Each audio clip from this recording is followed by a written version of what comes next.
Hello friend, नमस्ते। मैं पूनम आप सबका अपने यूट्यूब चैनल पूनम मोदी गीत में स्वागत करती हूँ। आप सब कैसे हो? उम्मीद करते हैं आप सब भी अच्छा हो। आप सबका एक बहुत देशभक्ति कजरी गीत लेके आई, आप लोग सुनत जाए। कैसे लाए कमेंट में जरूर करिए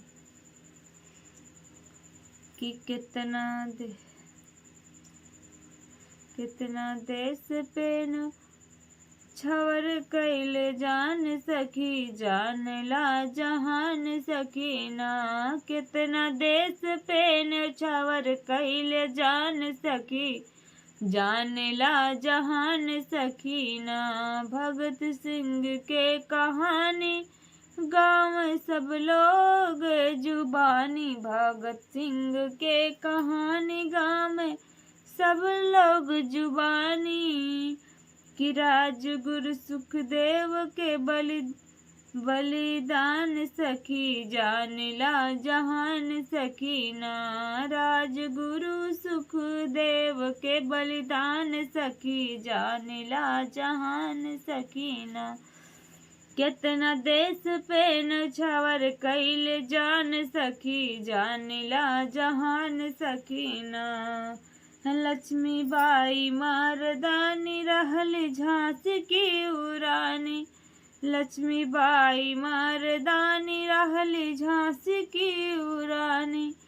अपने देशवा के बढ़ावल खूब मान सखी, जान ला जहान सकीना। अपने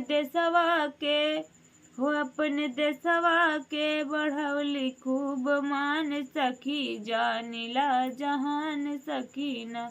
कितना देश पे न्यौछावर कैले जान सखी, जान ला जहान सकीना।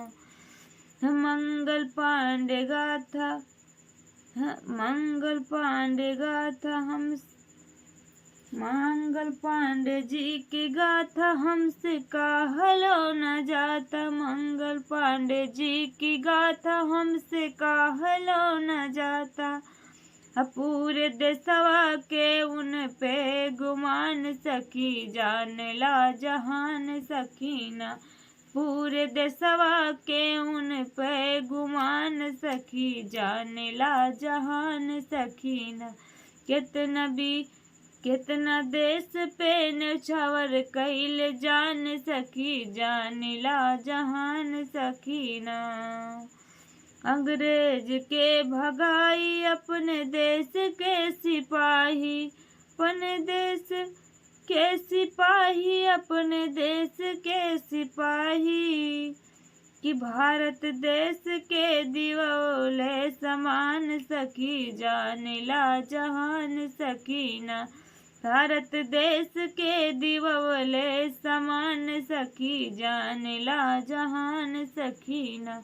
कितना देश पे न्यौछावर कैले जान सखी, जान ला जहान सकीना।